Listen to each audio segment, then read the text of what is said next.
Well, hello, my name's Louise Savage. An extremely warm welcome to my channel if you're a returning viewer, and an equally warm welcome if you are viewing for the first time.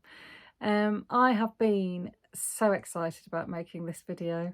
It wasn't until about 10 minutes ago that I actually completely finalised my top 10 top 10 novels actually of 2023. I decided to restrict myself to fiction. Um, and um and it's so difficult. It's so difficult. It feels like I had them all arranged on the floor. I knew I'd sort of had a top sort of 15, 16, and I was determined to whittle it down to 10, and it just feels really cruel.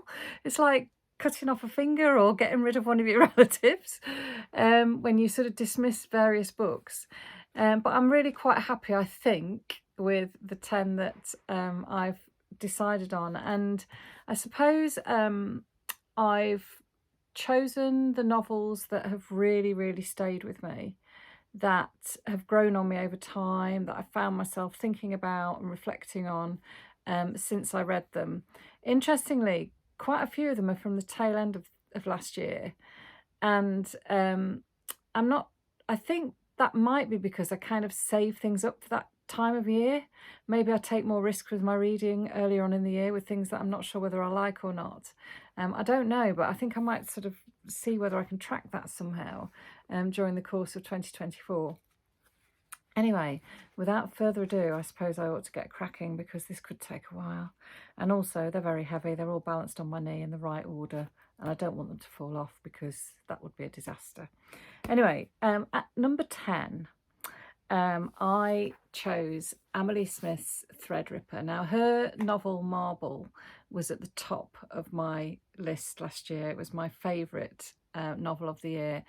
And it was really difficult to place this because it's so quirky, so unusual. And I suppose that having read one of her novels that really took my breath away, I was expecting similar things from this one, which is perhaps why it's not placed higher up, because I was just absolutely bowled over by Marvel. But I loved Threadripper too. She writes in fragments, so it's very lots of different fonts. She's an artist, and I think she's very interested in, like a lot of contemporary novelists, very interested in the use of white space on the page. And Threadripper's an absolutely beautiful book. It is like a tapestry. And it's a tapestry of a variety of women's histories. So it goes right back to Penelope, weaving her tapestry. She's a character from the Homeric epic, the Odyssey, composed probably somewhere around the 8th century BC, somewhere in the Greek world, the ancient Greek world.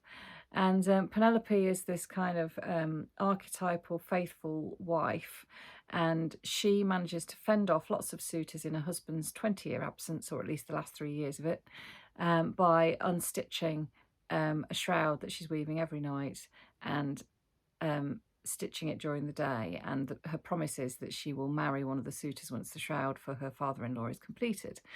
So it's a story of the cunning and wiles and craftiness of women. Another character in the novel is a contemporary woman who is weaving a tapestry, but she's doing it digitally.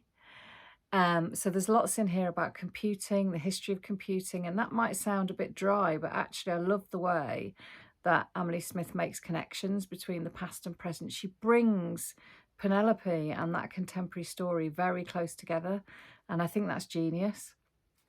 And also stitched in, perhaps the most consistent character, I suppose, through the text is Ada Lovelace. In fact, I think that might be a picture of her on the front. I'm not sure. I should have checked. Does it say? Doesn't say on the back. But anyway, Ada Lovelace was a mathematician in the 1830s and had a lot to do with the inventing of computing, which is, was an incredible achievement for a woman at that period in history. So yeah, Amalie Smith did not let me down with her second novel. I'm actually off to Copenhagen in a few weeks, and I'm really hoping that there is some sort of exhibition of her work on. I need to check, because I would love to go and see some of the things that she has physically created apart from her writing. Then at number 9, a book that I read relatively recently, and it's called This Book Will Save Your Life. I absolutely loved this. I loved this because it was packed full of humour. I found it really funny in places. It looks at a world that I know nothing about. It's about a rich guy called Richard Novak, I think his surname is, and he lives in LA. He has this amazing house. In many ways, he's extremely wealthy. He's made his own money. Everything is done for him. He doesn't even have to think about what he eats. The fridge is, stacked with food for him. The cleaning's done, but he lives on his own. His estranged wife lives on the other side of America with his son, who he barely knows. And this sinkhole opens outside his house, and all sorts of things ensue. He also has a pain. He gets this pain, and he takes himself off to hospital to get checked out because he's so worried about this pain. And on the way back from the hospital, he goes into this donut shop, which is why there's donuts on the front, and makes friends with the owner.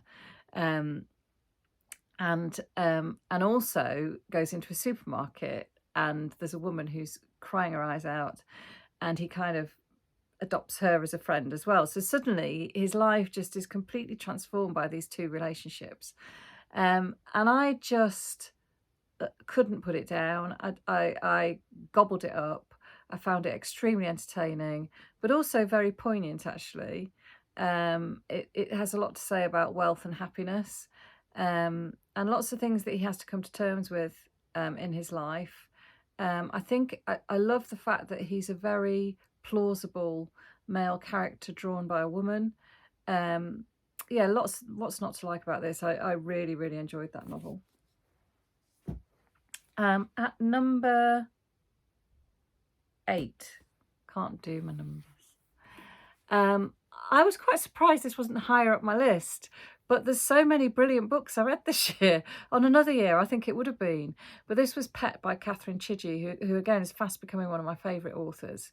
And this tells the story of a young girl who's recently lost her mother and is really troubled, and she becomes a teacher's pet. The teacher in question, it's a primary school.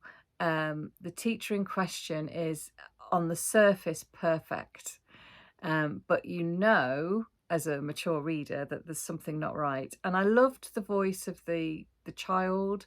I loved the portrayal of school in this novel.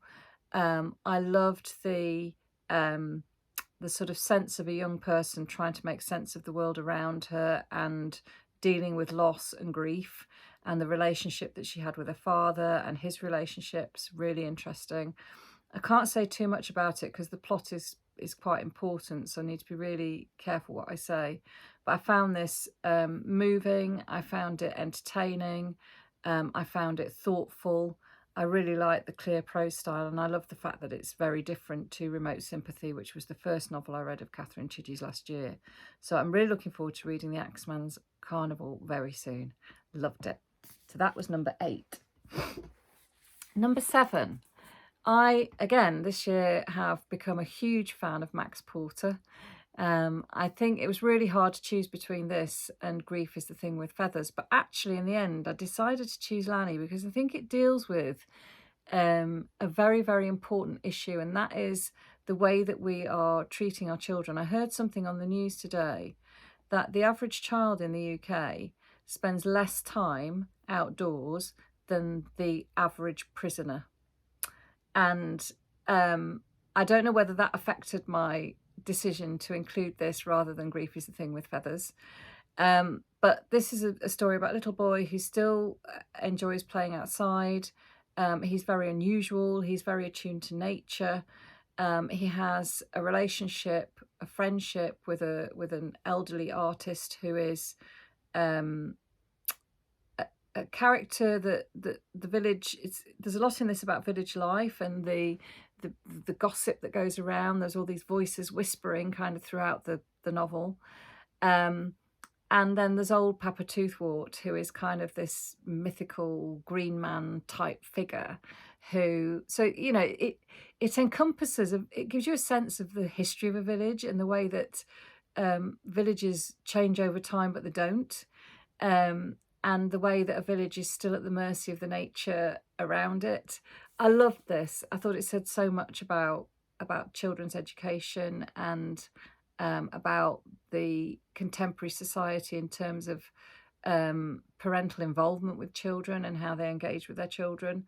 Yeah, and I just love, again, a bit like Amalie Smith, I love the way that Max Porter plays around with the white space on a page. Not all the pages are like that. Some of it looks very much like, you know, ordinary prose pretty much. But equally, it's so poetic. It's so beautifully written. Loved it. Number 6. And again, it's interesting, isn't it? Because earlier in the year, I would have expected this book to come higher up my pecking order by the end of the year. But actually this one, book number 6, is Black Butterflies by Priscilla Morris. I still think it's absolutely wonderful. It's a story of the siege of Sarajevo in 1992. It follows the course of the siege. The main character is an artist and a teacher, and she sends most of her family, all her family, home, but stays in Sarajevo herself, partly to protect her art. And I love the importance of art in this novel. I loved the portrayal of the siege and the hardship and the experiences that the characters go through. It's grueling to read, but I think it's really important that we understand what that kind of situation is like. The immediacy of it, the way that it happens so quickly and suddenly, was really shocking. And in particular in this novel, I really loved the relationship between the leading character, I've forgotten her name, does it say? What's she called? Zora, that's it. The lead character, Zora, has this fantastic relationship with a little girl who lives on the floor above. Her children have gone home, and so she's, you know, there's this kind of vacuum. So yeah, absolutely loved it. And I love the descriptions of the paintings and the settings of the paintings in it.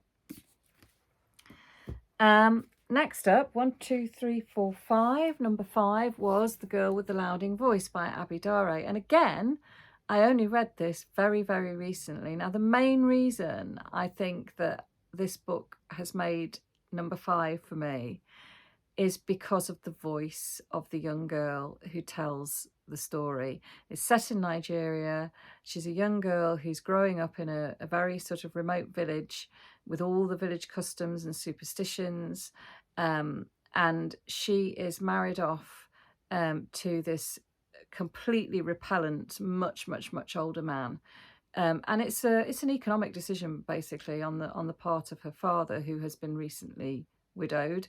So she's also grieving her mother. Some of the scenes in it will stay with me for the rest of my life. There's a scene where she leaves the village, runs away, and she ends up in this hut with a woman from her childhood, a friend of her mother's. And the scenes in that hut are so grim.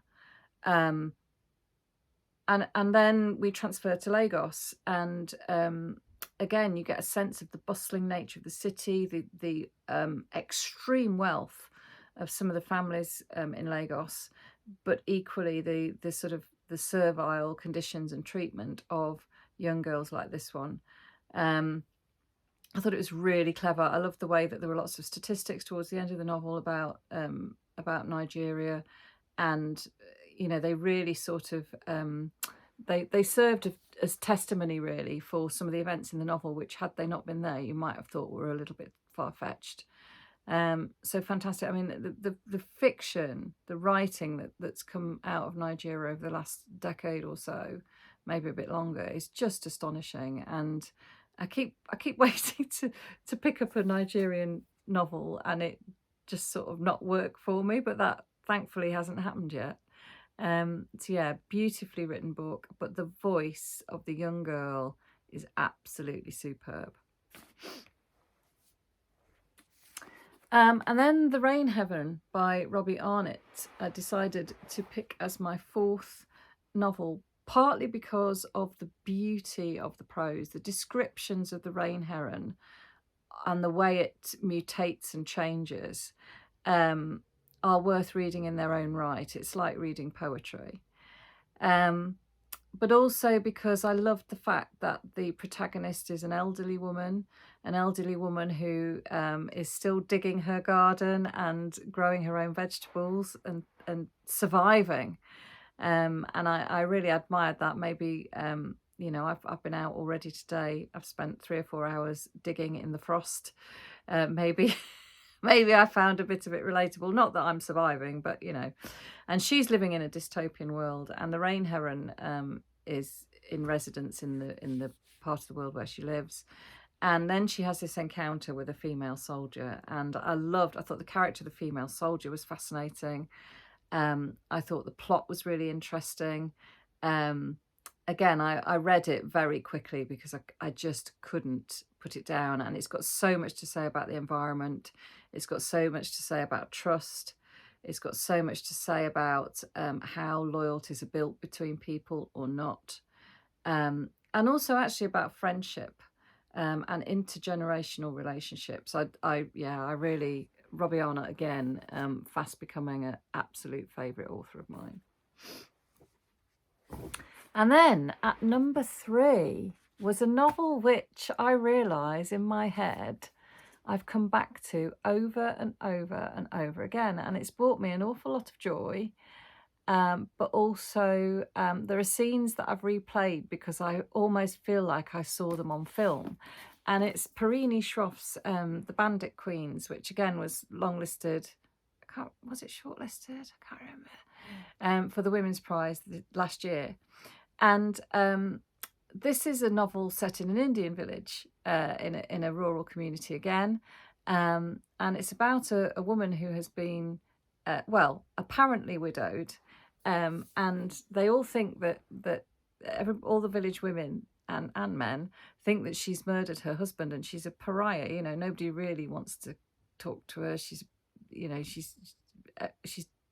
dealt with suspicion, treated with suspicion in the village, until one of the other women approaches her because she's had enough of her husband, who really, you know, needs sorting out, and she asks her to help murder this other woman's husband. And so there's a lot of comedy kind of around that because, you know, obviously the conceit is that she isn't a murderess anyway. But I thought this was a fantastic novel about female friendship. A fantastic novel that shows what women are capable of when they band together. Some of the scenes, as I've said, are absolutely hilarious, and some of them incredibly cinematic. I mean, the changes of pace in this novel and the changes of mood and tone, I thought were so well done. There are some real arch villains as well, but everybody, the vast majority of characters in this novel are really plausible as well. You know, like they're real people. And I think I loved it because it shows, I might have just said this, I'm not sure, but it really shows what women are capable of doing when they band together. So I just loved it. And it reads a bit like a thriller as well, which I also really liked. I can't wait to see what Parini Shroff does next. And then at number 2 was Minor Detail by Adania Shibli. This was probably the most disturbing and the most moving book that I read this year. It's set in 1949. It's a year after the partition between Palestine and Israel. It opens with the perspective of a Israeli officer who's in the desert, and a young woman is captured and raped by his men. He actually keeps her in his tent for a while. But the thing that really interested me about this novel was the fact that it's written absolutely in real time.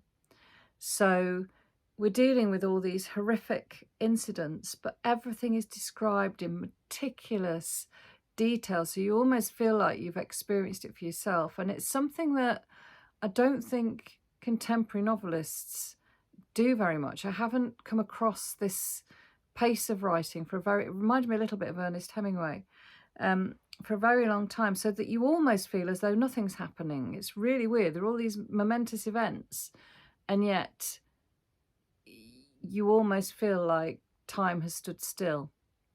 And that really helps to capture the monumental brutality and horror of what these soldiers are doing because of the politics around their role.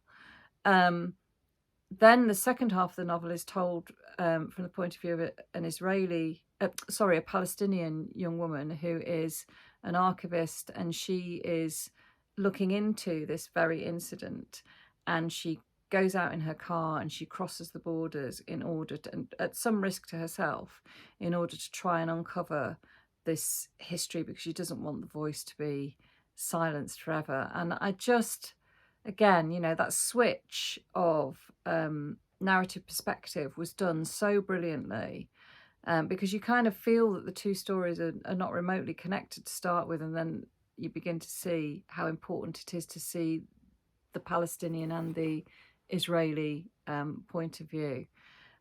So it's a very slim volume, but just so powerful politically and intellectually. I'm in awe. And finally, it kind of had to be, really.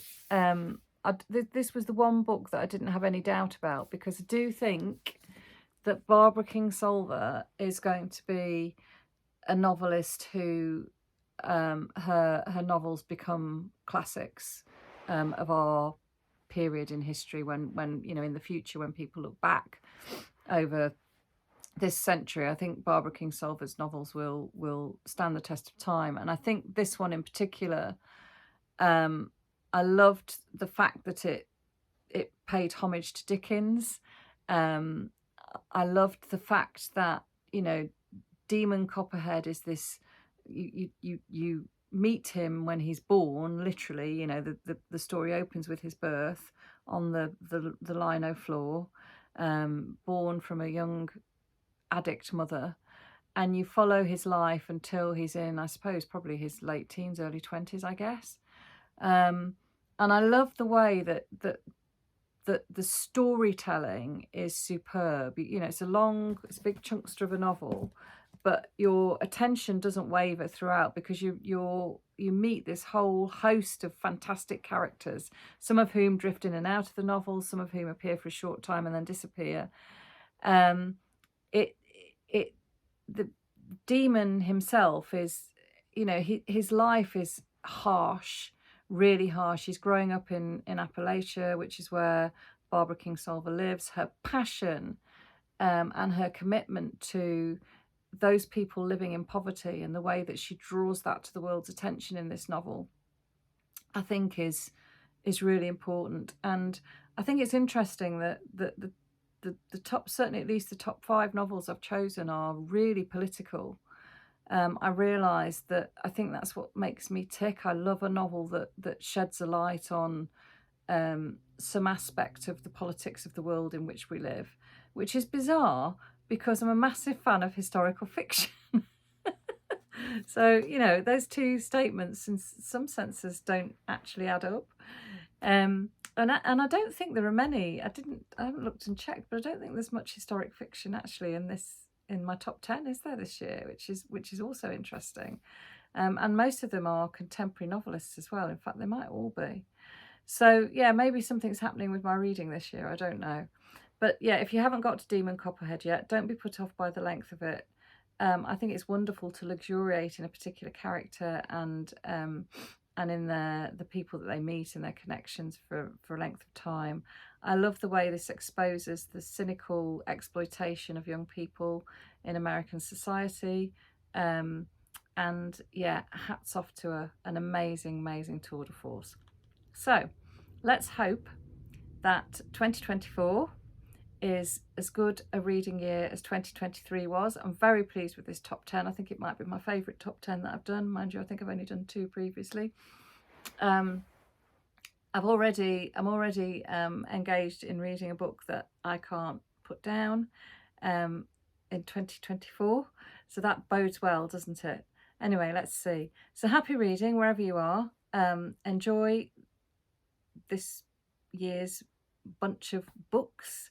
I hope your TBRs are crammed full with wonders, and I hope to speak to you all soon. Take care.